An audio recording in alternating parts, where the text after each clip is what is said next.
Chapter 46. A Visitor. The next morning all that Jenna could see of the Vengeance was the top of the tallest mast sticking out of the marsh like a long flagpole, from which fluttered the remnants of the tops. The remains of the Vengeance was not something Jenna wanted to look at, but like everyone in the cottage who woke up after her, she had to see with her own eyes what had happened to the dark ship. Jenna closed the shutter and turned away. There was another boat that she would much rather see. The dragon boat. Jenna stepped out of the cottage into the early morning spring sunshine. The dragon boat lay majestically in the moat, floating high in the water, her neck stretched out and her golden head held aloft, to catch the warmth of the first sunlight to fall upon her for hundreds of years. The shimmer of the green scales on the dragon's neck and tail, and the glint of the gold on her hull, made Jenna screw her eyes up against the glare.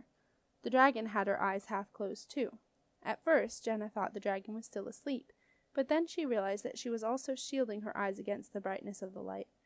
Ever since Hotep Ra had left her entombed under the earth, the only light the dragon boat had seen had been a dull glow from a lantern. Jenna walked down the slope to the landing stage.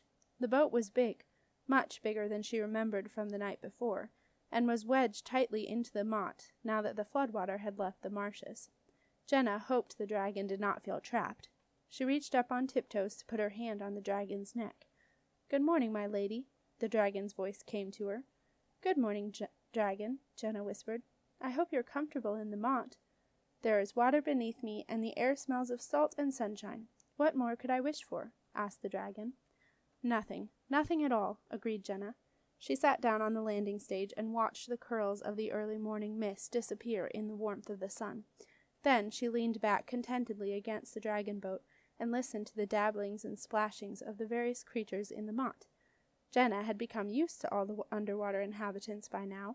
She no longer shuddered at the eels who made their way out along the moat on their long journey to the Sargasso Sea. She didn't mind the water nixies too much, although she no longer paddled with bare feet in the mud, after one had stuck itself onto her big toe, and Aunt Zelda had had to threaten it with a toasting fork to get it to drop off. Jenna even quite liked the marsh python, but that was probably because it had not returned since the big thaw. She knew the noises and splashes that each creature made, but as she sat in the sun, dreamily listening to the splish of a water rat and the gloop of a mudfish, she heard something she did not recognize. The creature, whatever it was, moaned and groaned pathetically. Then it puffed, splashed, and groaned some more. Jenna had never heard anything like it before. It also sounded rather large. Taking care to keep out of sight, Jenna crept behind the thick green tail of the dragon boat, which was curled up and resting on the landing stage. Then she peered over to see what creature could possibly be making so much fuss. It was the apprentice.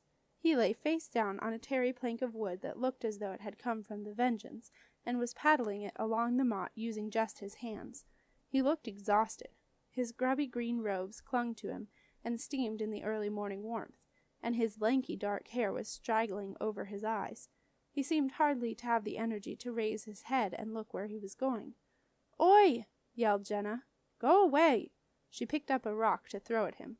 "No, please don't," pleaded the boy. Nico appeared. "What's up, Jen?" He followed Jenna's gaze. "Hey, shove off, you!" he yelled.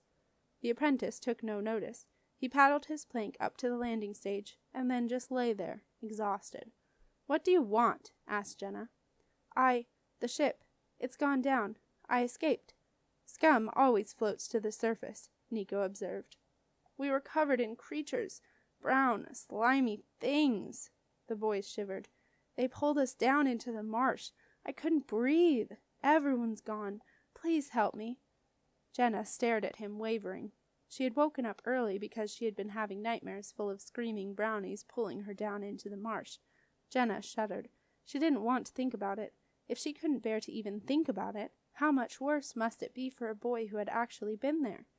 The apprentice could see that Jenna was hesitating. He tried again. I'm sorry for what I did to that animal of yours." "The Boggart is not an animal," said Jenna indignantly, "and he is not ours. He is a creature of the marsh. He belongs to no one." "Oh." The apprentice could see he had made a mistake. He changed back to what he had worked before. "I'm sorry. I just feel so scared." Jenna relented. "We can't just leave him lying on a plank," she said to Nico. "I don't see why not," said Nico, "except I suppose he's polluting the motte." "We'd better take him inside," said Jenna. "Come on, give us a hand." They helped the apprentice off his plank and half carried, half led him up the path and into the cottage. "Well, look what the cat dragged in," was Aunt Zelda's comment as Nico and Jenna dumped the boy down in front of the fire, waking up a bleary-eyed Boy 412. Boy 412 got up and moved away. He had seen a flicker of dark magic as the apprentice came in. The apprentice sat pale and shivering beside the fire. He looked ill. "Don't let him out of your sight, Nico," said Aunt Zelda. "I'll go and get him a hot drink." Aunt Zelda came back with a mug of chamomile and cabbage tea. The apprentice pulled a face but drank it down. At least it was hot. When he had finished, Aunt Zelda said to him, "I think you had better tell us why you have come here. Or rather, you had better tell Madame Marcia. Marcia, we have a visitor." Marcia was at the door, having just got back from an early morning walk around the island, partly to see what had happened to the Vengeance, but mostly just to taste the sweet spring air and the even sweeter taste of freedom. Although Marcia was thin after almost 5 weeks' imprisonment, and there were still dark shadows under her eyes, she looked much better than she had the night before. Her purple silk robes and tunic were fresh and clean, thanks to a complete 5-minute deep clean spell, which she had hoped had gotten rid of any traces of dark magic. Dark magic was sticky stuff, and Marcia had had to be particularly thorough. Her belt shone bright after its pristine polish, and around her neck hung the Aku amulet. Marcia felt good. She had her magic back. Once again she was extraordinary wizard, and all was right with the world, apart from the galoshes. Marcia kicked the offending articles of footwear off at the door, and peered into the cottage, which seemed gloomy after the bright spring sunshine. There was a particular darkness by the fire, and it took a moment for Marcia to register who exactly was sitting there. When she realized who it was, her expression clouded. "Ah, the rat from the sinking ship," she snapped. The apprentice said nothing. He looked shiftily at Marcia, his pitch-black eyes coming to rest on the amulet. "Don't touch him, anyone," warned Marcia.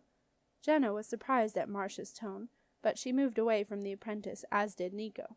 Boy 412 went over to Marcia. The apprentice was left alone by the fire. He turned to face the disapproving circle that surrounded him. It was not meant to go like this. They were meant to feel sorry for him. The queenling did. He had already won her over. And the mad white witch, it was just his luck that the interfering extraordinary wizard had turned up at the wrong moment. He scowled in frustration. Jenna looked at the apprentice. He looked different somehow, but she could not work out what it was. She put it down to his terrible night on the ship. Being dragged into the quake ooze by hundreds of screaming brownies would be enough to give anyone the dark, haunted look in the boy's eyes. But Marcia knew why the boy looked different. On her morning walk around the island she had seen the reason why, and it was a sight that had quite put her off her breakfast, although, admittedly, it did not take much to put Marcia off Aunt Zelda's breakfasts. So when the apprentice suddenly leapt to his feet and ran toward Marcia with his hands outstretched, poised to grab at her throat, Marcia was ready for him.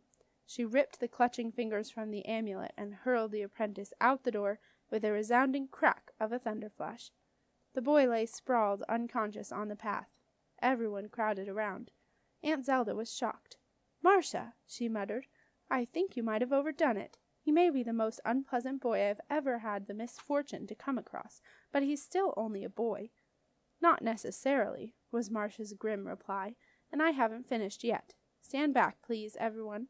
"But," whispered Jenna, "he's our brother." "I think not," said Marcia crisply. Aunt Zelda put her hand on Marcia's arm. "Marcia, I know you're angry. You have every right to be after your time as a prisoner, but you mustn't take it out on a child." "I'm not taking it out on a child, Zelda. You should know me better than that. This is no child. This is DomDaniel." "What?" "Anyway, Zelda, I am no necromancer," Marcia told her. "I will never take a life. All I can do is to return him to where he was when he did this dreadful thing, to make sure that he does not profit from what he has done." "No!" yelled the apprentice-shaped DomDaniel. He cursed the thin, reedy voice in which he was forced to speak. It had annoyed him enough to hear it when it had belonged to the wretched boy, but now that it belonged to him, it was unbearable. DomDaniel struggled to his feet. He could not believe the failure of his plan to retrieve the amulet. He had had them all fooled. They had taken him in out of their misguided pity, and they would have looked after him too, until he found the right time to take back the amulet. And then, how different things would have been. Desperately, he gave it one last try. He threw himself to his knees. "Please," he begged. "You've got it wrong. It's only me. I'm not—" "Begone!" Marcia commanded him. "No!" he screamed, but Marcia continued. "Begone! Back to where you were, when you were, what you were." And he was gone, back to the Vengeance, buried deep in the dark recesses of the mud and the ooze. Aunt Zelda looked upset. She still could not believe that the apprentice really was DomDaniel. "That's a terrible thing to do, Marcia," she said. "Poor boy." "Poor boy, my foot," snapped Marcia. "There's something you should see."